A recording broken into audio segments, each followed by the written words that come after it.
It's hard to have a discussion about leadership when we don't really have a common definition of what a leader is. You know, I read the same books as everybody else. You know, a lot of them tell us to sort of learn your style of leadership, how to adapt your style of leadership to fit the situation at hand. That's not leadership, that's management. To be a leader, you need one thing and one thing only: followers. That's it. It has nothing to do with rank or authority. You are a leader when others raise their hands and volunteer to go in the direction you set. The question is, why should anyone follow you? There are many ways to get people to do the things that we want or to follow us. In fact, it all boils down to two things. You can either manipulate people or you can inspire them. Those are your options. We're all familiar with manipulations in the business world. Things like dropping your price. If you drop your price low enough, people will buy from you, right? This is the concept behind a sale. Things are priced to move.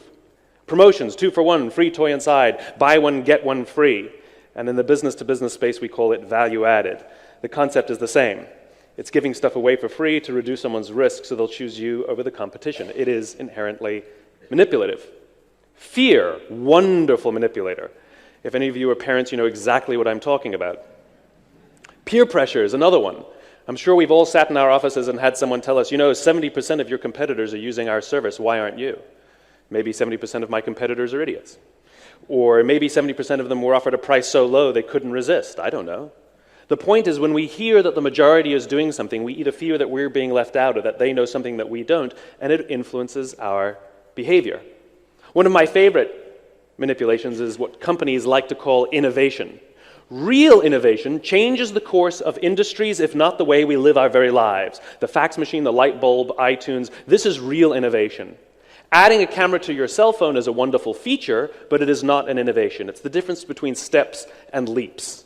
And what most organizations like to call innovation is in reality novelty, little additions to their products, nothing earth-shatteringly different. In the 1970s, do you know how many choices of Colgate toothpaste there were? Take a guess. 2. Do you know how many there are now? 30. And that's just Colgate, which means that their competition is offering about the same number of products, about the same price, about the same quality, about the same service. And yet I have no data to show that people are brushing their teeth now more than they were 30 or 40 years ago. What happened was this annoying little thing called globalization, and markets opened up, and competition increased, and the metrics went down. It doesn't matter which one, market share, revenue, profits, it doesn't matter. The metrics went down. And then to combat that, the company added a new product. This one has fluoride. And people went, ooh, shiny. And they tried it, and the metrics went up. But the problem with competition is they compete, and they match the product about the same, and the metrics went down again. Well, it worked the first time, so we'll do it again, and again, and again, and again, until you have 30 different line extensions. And what's one of their big complaints these days, like so many other companies? How do we differentiate ourselves? That's hilarious to me. How do we get out of a problem that we created for ourselves? And so they resort to any number of the other manipulations. Now, I cannot dispute that these and many other manipulations work. They absolutely do. That's why we use them. The problem is, none of them breed loyalty. The problem is, none of them engender trust. The problem is, over the course of time, it costs more money because somebody has to pay for all this stuff. And over the course of time, it increases stress both for the buyer and for the seller. We live in a world today in which most products and most services, B2B or B2C, are sold this way. In other words, people are being bombarded with manipulations from all sides for all reasons from any number of products. It is stressful to be a decision maker these days. It is stressful to decide which product or which service is right for me. But it's equally as stressful to be on the selling side, in which we have to operate in a world in which the vast majority of things are sold through bombarding people with manipulations and promotions and value added. And so it's hard for us, if we truly have something special, to stand out in the crowd and be noticed. It's called stress. This is largely the world we live in today. But there's an alternative. That alternative is called inspiration. And there are only a few leaders and a few organizations that tend to rely vastly more on inspiration than manipulation. And I'll talk about some of the big ones, like Apple Computers or Harley-Davidson or Southwest Airlines. But you see the same pattern in great leaders like Nelson Mandela or Martin Luther King or John F. Kennedy. What I learned is that regardless of their size and regardless of their industry, Every single one of these organizations, every single one of these leaders with the capacity to inspire, they all think, act, and communicate the exact same way, and it's the complete opposite to the rest of us. All I did was write it down. And it's probably the world's simplest idea. I call it the golden circle. It's quite literally 3 concentric circles, a bullseye. In the middle is why, and the center ring is how, and the outside ring is what. I always like to joke that because I use a paper and a pen, I don't have AV problems.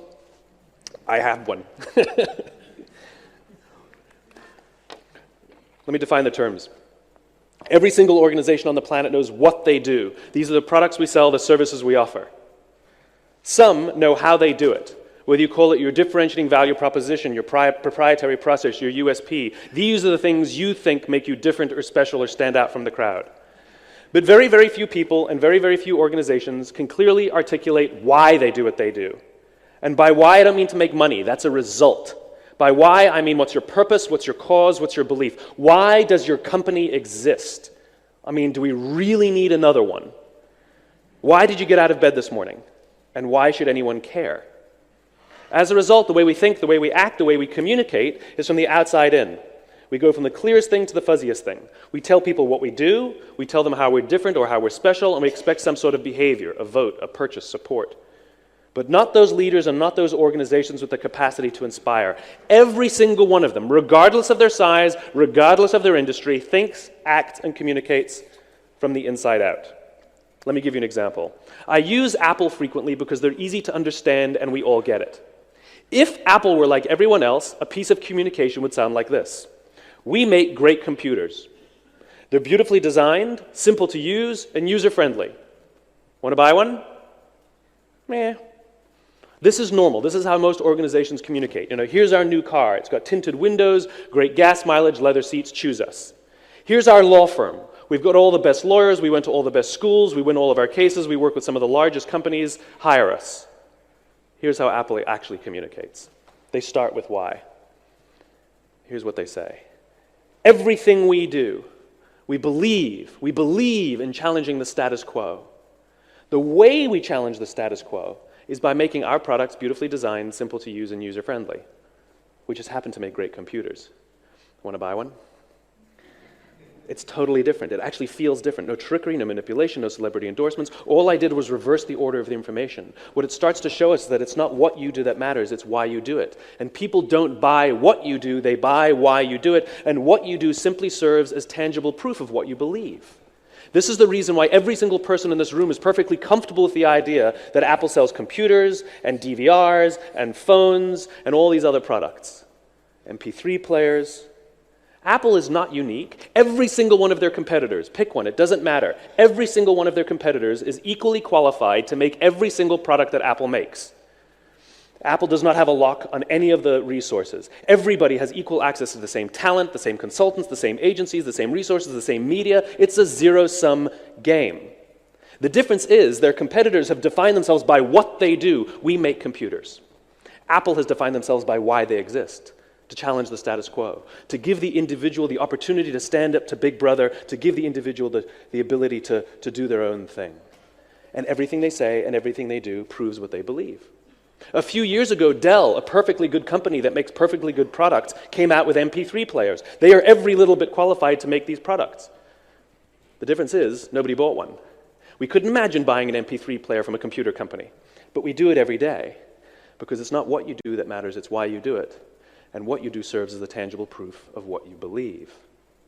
For this little thing to work, you have to have 3 things. 1, you have to have clarity of why. If you don't know why your company exists, how will anybody else? 2, you have to have discipline of how. You have to hold yourself and your people accountable to your own guiding principles and your own values. And thirdly, you have to have consistency of what? Everything you say and everything you do has to prove what you believe. At the end of the day, we live in the tangible world. At the end of the day, the only way people will know what you believe is if you say and do the things you actually believe. This is the concept behind authenticity. People are always telling us people prefer to vote for the authentic candidate. They prefer to buy from the authentic brand. What does that mean? What that means is those people in those organizations say and do what they actually believe. That's all that authenticity means. You have to say and do what you actually believe. And the reason is simple. The reason the human race is so successful is not because we're the strongest and not because we're the smartest. It's because we're social animals. It's because we have the ability to form cultures and communities. What's a country? It's a group of people with a common set of values and beliefs. What's a culture? It's a group of people with a common set of values and beliefs. What's a neighborhood? It's a group of people with a common set of values and beliefs. What's a company? It should be a group of people with a common set of values and beliefs. When we're surrounded by people who believe what we believe, something remarkable happens. Trust emerges. Make no mistake of it, trust is a feeling. Trust is a human condition. Simply doing everything you say you're going to do does not mean people will trust you. It just means you're reliable. We all have friends that screw up sometimes, and yet we still trust them. Trust is born out of a common set of values and beliefs, and it is absolutely essential for our survival. Because when we're surrounded by people we trust and who trust us, we're more willing to take risks, we're more willing to explore, we're more willing to experiment, which requires failure, all with the confidence that if we turn our backs, go away, or fall down, someone from within our communities will watch our backs, watch our stuff, and help us up when we fall down. Absent trust, we still have the will to survive, but absent trust, it's every man for himself. And it becomes selfish and destructive when we act more and more and more short-term. Great organizations are not the ones that outperform necessarily every quarter. Great organizations are the ones that in hard times, people come together.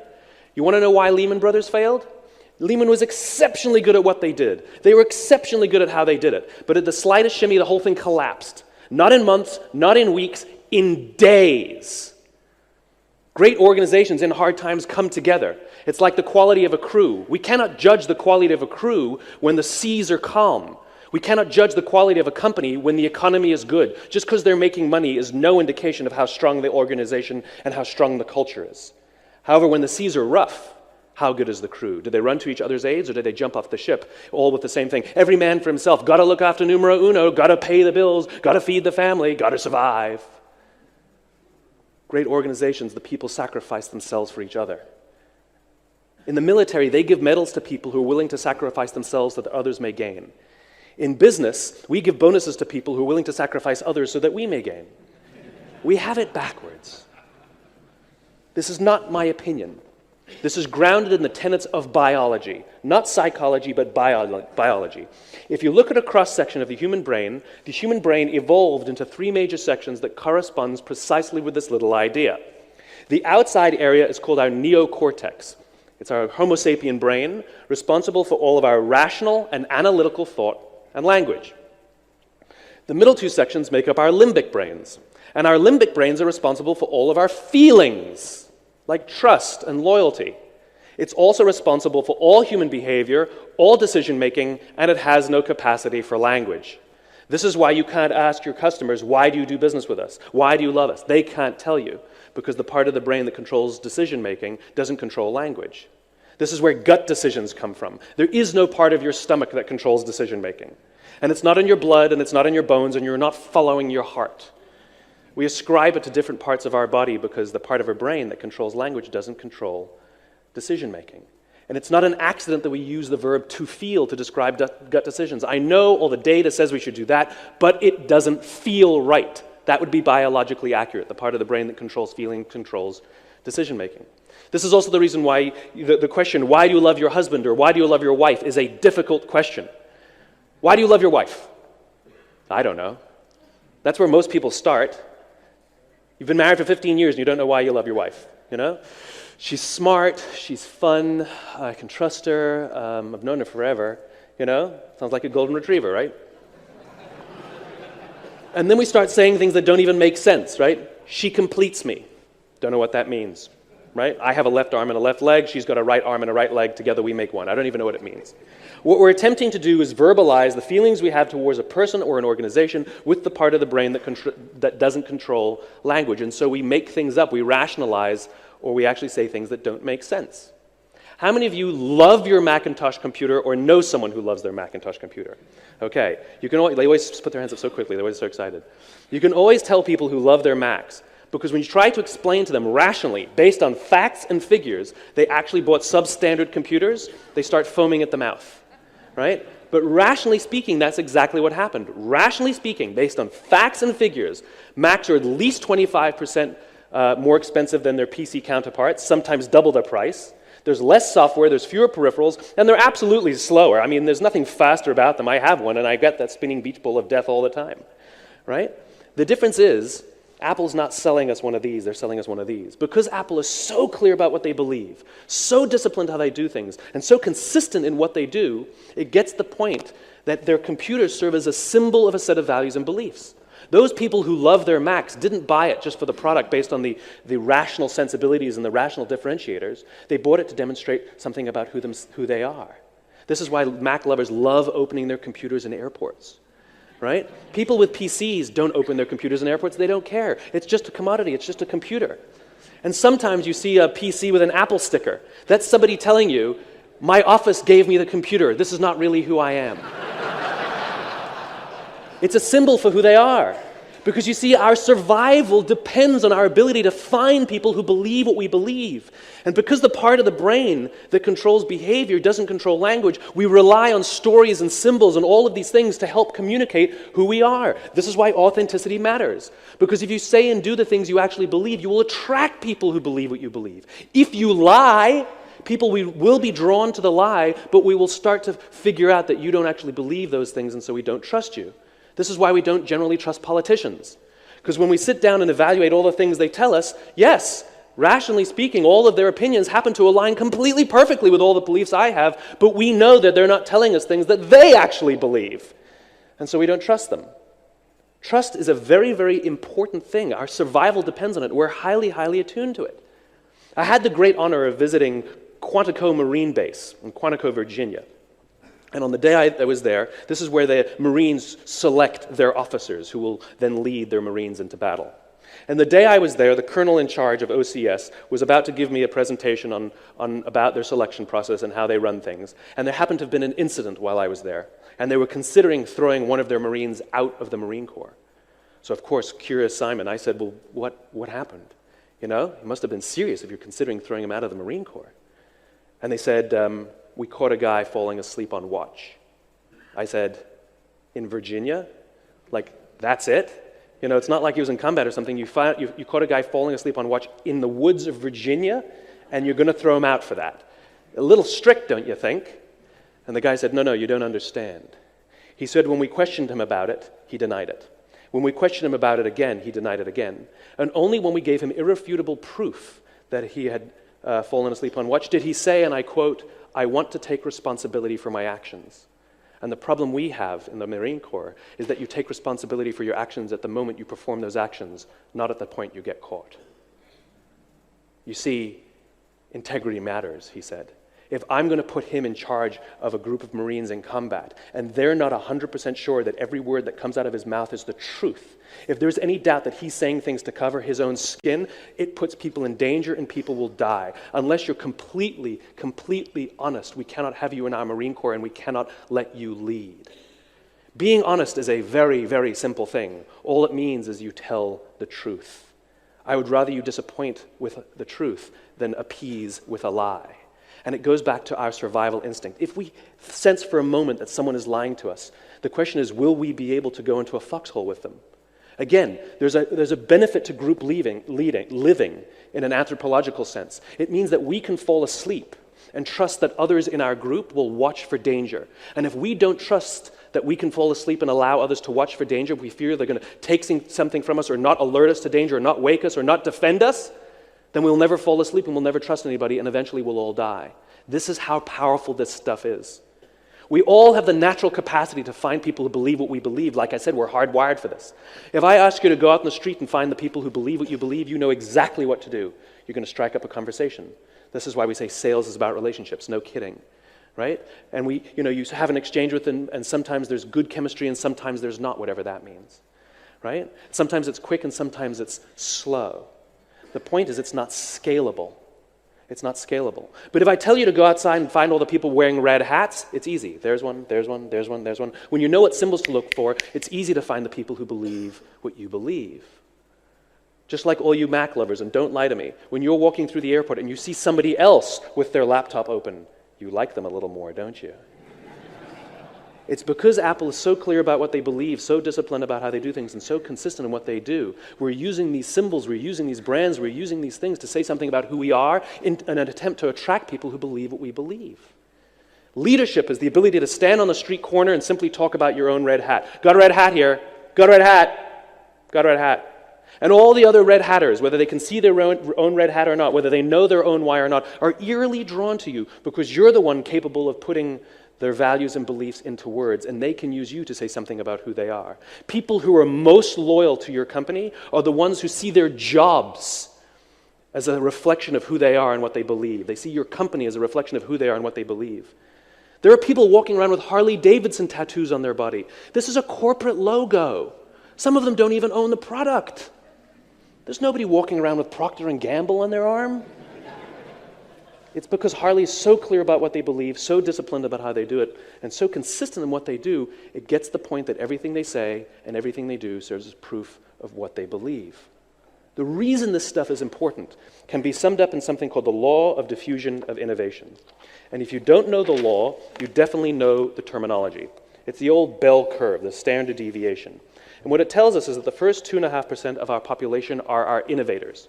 The next 13.5% of our population are our early adopters. Then you have your early majority, your late majority, and the last 16% are your laggards.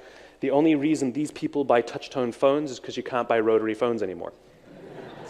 That's my parents. What the law of diffusion tells us is that this population, the innovator and the early adopter population, are very comfortable trusting their guts. They're very comfortable making intuitive decisions. They're willing to pay a premium and go out of their way to be a part of something that reflects their own beliefs. These are the people who stood in line for 6 hours to buy iPhones when they first came out, even though you could go into the store and just buy one off the shelf a week later. These are the people who spent $40,000 or $50,000 to buy flat-screen TVs when they first came out, even though the technology was substandard. It had nothing to do with the technology. It had to do with them. The majority of the population is more cynical and more practical. They absolutely care about things like price and quality and service and features. The problem is they're not willing to try something until somebody else has tried it first. This is the reason we have to drop our price and offer promotions, all kind of value added, because these people these are the ones that we have to reduce their risk. These people happily pay a premium and work with substandard products if it reflects their beliefs. And these people won't try something until somebody else has tried it first. In other words, to achieve mass market success or long-term stability, it's not about appealing to these people, it's about appealing to these people. And if you can get 15 to 18% market penetration, and I don't mean of the market, I mean of the people who believe what you believe, then there's a social phenomenon, the tipping point. 15 to 18% of those who believe what you believe, and it just tips and it goes mass. We all get about 10%. Law of averages says if you ignore everything I'm saying, you'll get about 10%. 10% of our customers love us, 10% of our employees love us. But it's not enough to make it tip, you see. I'll give you two examples, a famous failure and a famous success. First, the famous failure. It's a business example. In the US, we have a product called TiVo. It's a digital video recorder. When TiVo was introduced into the marketplace about 12 or 13 years ago, it was and continues to be the single best product on the market, hands down, undisputed. It is the best technology out there and continues to be this to this day, right? And if you ask most organizations and you ask most companies, why did your product fail? Why did your company fail? They usually give you some combination of the same few reasons. Undercapitalized, didn't have enough money. Poorly executed, wrong people, bad market conditions. Okay, that's the recipe for success. So TiVo has the best product on the market, execution flawless. Venture capital up the wazoo. Money, no problem. They hired the best engineers money could buy. People, not a problem. And the market conditions are incredible. In the US, we use TiVo as a verb. The unaided awareness of the brand is in the 90th percentile. It's common. Market conditions, fantastic. TiVo is a commercial and financial failure. They've never made money. And when their company went public, it launched at about $40 or $50 and then very quickly plummeted, and except for a couple of little blips, has never ever traded above $10. And the reason is because they took this brilliant product, brilliantly executed, brilliantly funded, and they told the mass market, we have a product that pauses live TV, skips commercials, memorizes your viewing habits on your behalf, and records without you even asking. And the cynical, practical majority said, I don't believe you, I don't need it, I don't like it, I don't want it, you're scaring me. And so they didn't buy one. There are a few early adopters, and to this day they love their TiVos and have upgraded it every year, but it wasn't enough to make it tip. Now imagine if TiVo had launched their product to this population, explaining why it exists. If you're the kind of person who likes to take total control over every aspect of your life, boy, do we have a product for you. It pauses live TV, skips commercials, memorizes your viewing habits, and records on your behalf without you even asking. In this instance, what the product does serves as tangible proof of why it exists. It is not the reason we make the choice in the first place. People don't buy what you do, they buy why you do it. Now I'll give you my favorite example of the law of diffusion. Martin Luther King, in 1963, August of 1963, gave his I Have a Dream speech, and 250,000 people showed up on the Mall in Washington to hear Dr. King speak. No invitations were sent out, and there was no website to check the date. How many emails did you get to show up here today? Right? It was 7, 8? It was 500 people here, right? Nothing. Right? Dr. King was not the only man in America who knew what had to change to bring about civil rights in that country. He wasn't the only great orator of the day. He wasn't the only man who suffered in a pre-civil rights America. In fact, he suffered less than most because he was off at university. He wasn't even the perfect man. He had his complexities, and we just don't talk about that stuff. The difference is he had a gift. He didn't go around telling people what we need to do, how we're going to do it. He went around and told people, I believe, I believe, I believe. And people who believed what he believed took his cause and made it their own. And they told people what they believed. And those people took that cause and made it their own, and they told people what they believed. And some built structures to get the word out more efficiently. And lo and behold, on the right day, on the right time, 250,000 people showed up on the Mall to hear him speak. How many of them showed up for him? 0. They showed up for themselves. It's what they believed. It's the America that they wanted to live in. It's the America that they wanted to raise their children in, that inspired them to get on a bus, travel for 8 hours, stand in Washington in the sun in the middle of summer, simply to hear him speak. Simply showing up was one of the things that they did in their life to prove what they believe. Even Dr. King, it wasn't about black versus white. Dr. King had a belief that there were 2 types of laws in this world. There were the laws made by man, and there were the laws made by a higher authority. And not until the laws of man are consistent with the laws of a higher authority would we live in a just world. The civil rights movement was the perfect way for him to bring his cause to life. Oh, and by the way, he gave the I Have a Dream speech, not the I Have a Plan speech. Everybody's got their comprehensive 12-point plan these days. We're not inspired by your plan. We're inspired by what you believe and where you're going. This is the remarkable thing about human beings. We can imagine the future. We can only see the things that we have words for. And this is what great leaders do. They can put these things into words. Let's imagine that this room is empty and we're standing over here in the corner. I give you a very simple instruction. I want you to go to that corner in a straight line. Off you go, no problem. And without telling you, I quickly put a chair in front of you. And what do? You go around the chair. This is the remarkable thing about human beings. When we're crystal clear on the place we're going, on the destination, on the vision, our route is flexible. Even though you just ignored what I told you to do, I told you to go in the straight line. This is the great thing about people. When we are clear on the destination, we are flexible on the route. Reset. Let's stand in the corner again. I give you a simple instruction. I want you to go in a straight line to some point in this room. And you say, well, where do you want me to go? I say, I don't know. You're smart. Pick a place. And so you pick an arbitrary point in the room and you start walking there. And without telling you, I quickly put a chair in front of you. And what do? You come to a grinding halt, or you make a sudden sharp turn. And I say to you, what are you doing? You say, well, how can I go in a straight line if you put a chair in front of me? In other words, when we're not clear on the destination, or the destination is arbitrary, we become obsessed with the route. And now you think about how we do business these days. You know, what's your goal for the end of the year? To increase top-line revenues by $500 million. Why not $400 million? Why not $600 million? There are arbitrary points in the room. And then we become obsessed with the strategies that we've set to get there, as opposed to the great leaders and the great organizations that explain why their companies exist, and then leave it to their people to figure out the route how to get there. And that's how you get innovation. Leadership's only responsibility is to point north, to point the direction, to say where we're going, and allow everybody else to figure out how to get there. This is what we feel fulfilled about our ability to contribute to the organization. This is exactly why Apple is the most innovative company in the world. It's not because Steve Jobs came up with all the ideas. Do you know how many ideas he actually came up with? None. Even Steve Wozniak was the one who built the computer in the first place. Long, long ago, before Apple even existed, Steve Jobs and Steve Wozniak were sitting in a garage in Cupertino, California, and they made something called the Little Blue Box, which allowed people to avoid paying long-distance rates on their phone bills. They were challenging the monopoly phone company, Ma Bell. And then they started Apple, and they challenged Big Blue, the existing monopoly computer platform, IBM. And then they challenged Microsoft, and then they challenged the phone industry, and then they challenged the music industry, and now they're challenging the publishing industry, and if you're in television and movies, you're next. It's just a repeating pattern. Jobs told people that he believed in making products that allowed people to have more control, that we shouldn't be at the dictate of large organizations that tell us how things should work. And he allowed it to his people to figure out ways how to get there. That's what drives innovation, a clear sense of destination, not an obsession with the route. There are leaders and there are those who lead. Leaders hold a position of power or influence or rank, but those who lead inspire us. And whether they're individuals or organizations, we follow those who lead not because we have to, but because we want to. And we follow those who lead not for them, but for ourselves. This is for those who want to inspire those around them. This is for those who want to find someone to inspire them. Thank you very much.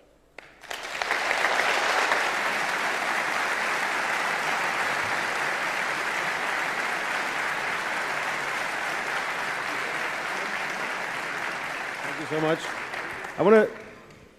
It sounds very good, with all due respect. Very well presented. Thank you. But how can these executives here be sure, how do you know that when they go back home and they start asking themselves the question why, that it is actually going to change the way their operation operate and the profit that they make? Well, how do I know? I don't. But you know, these things are like it's like having a family.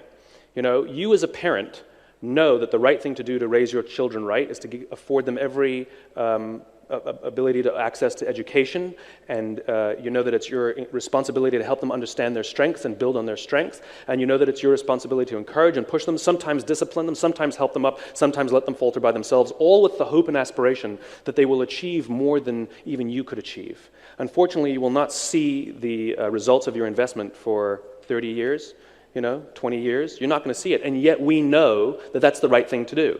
You know, even at the age of 16, 17, 18, you have no clue if everything you've done as a parent will pay off, right? And yet, instinctively, we still do what we believe and know is the right thing to do. Businesses are exactly the same. You have two families, one at work and one at home. Great leaders, great bosses, great coaches, great drill instructors, it doesn't matter. Those that have the responsibility for others act like parents. They take it upon themselves to give their employees access to as much education, as much competence, as much as they can learn, open the doors to them, allow them to fail, help them up, all with the desire and the want to see that they succeed beyond even what we could hope to achieve. And this is what you see in great organizations. They make it their complete obsession to help their people grow, as opposed to having one bad quarter and laying people off. You can't lay off your children if they have a bad report card. So it's an investment. So, what, if I may try to rephrase you, what you're really saying is that this is not necessarily a thing that will lead to more profit, but it will give you a feeling that you are doing something good while at work. Oh, no. It will lead to more profit. Now, the question... How do you know? Every single organization that obeys these things is more successful than those who don't. More importantly, they can sustain things like innovation, they can sustain things like profitability, they can sustain things like loyalty for the long term. You know, I'm unimpressed by organizations that are able to prove that they've done something for 1 year or 2 years. Let's talk about 30, 40, or 50 years. 80% of the Dow Index are companies 35 years or younger. That's not impressive. You know, organizations that can last are impressive. And more importantly, when you have trust in your people and your people have trust in you, when your people believe that you're willing to go to bat for them and protect them, guess what? They will give everything. They will give blood, sweat, and tears to you. If they don't believe that you'll go to bat for them, then they're just working for your money. And so if you have the desire to be more innovative, if you have the desire for longevity, if you have the desire that during hard times your people will be there for you and won't abandon you, then these things are helpful. If you don't really care and you just want to play a quarterly game and every single day is more stressful than the last, more power to you. But Simon, if I may, so I'm assuming that you're also actually selling some sort of product here, right? Now my question to you is, so where is this why taking you? Where are you? Are you part of this? Are you somewhere else? I have nothing to sell, but that's fine.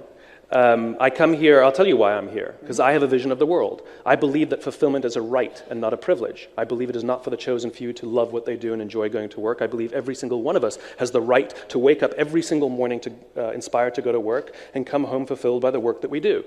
I'm committed to this vision. And so I will play my small part, which is I have some tools and some ideas and perspective that may help point us that direction. I play one piece of a jigsaw puzzle. The reason I come and do events like this is because you're actually building the companies. You're the ones actually responsible for the human beings that will be fulfilled. And so if I can give you some pieces that will actually help your people love coming to work and help you love coming to work, oh, and by the way, you'll also be more innovative, more profitable, and have greater loyalty, then so be it. That's my piece of the puzzle. As for me, I'm living proof of this. A few years ago, I went through a struggle in my own business where I didn't know why I was doing what I was doing. I completely lost my passion for what I was doing. And people gave me stupid advice like, do what you love. It's like, I'm doing the same thing, I don't love it anymore, And so when I learned that every single organization on the planet, even our own careers, always function on these three levels, what we do, how we do it, and why we do it, and if one of those pieces is missing, it'll be out of balance, the system will be out of balance, I realized that I knew what I did, I knew how I did it, but I didn't know why, and I completely committed myself to finding out this for myself. It restored my passion to levels I'd never experienced prior. And I shared it with my friends, because that's what we do. We share beautiful things with the people we love. They invited me to their homes to share it with their friends, and so it goes on. And I'm the same idiot that I was, a few years ago. I'm still a moron when it comes to running a business. I haven't learned anything new. And yet the life that I lead right now, where I get to advise ambassadors and members of Congress, and I work at the highest levels of military and work with, CEOs of the largest corporations and get invited to nice places like this to speak to the likes of you, are not because I'm smarter than I was. It's because I made the conscious decision to start from here as opposed to starting from here. That certainly answers my question. Simon Sinek, thank you very much. You're welcome. Thanks a lot.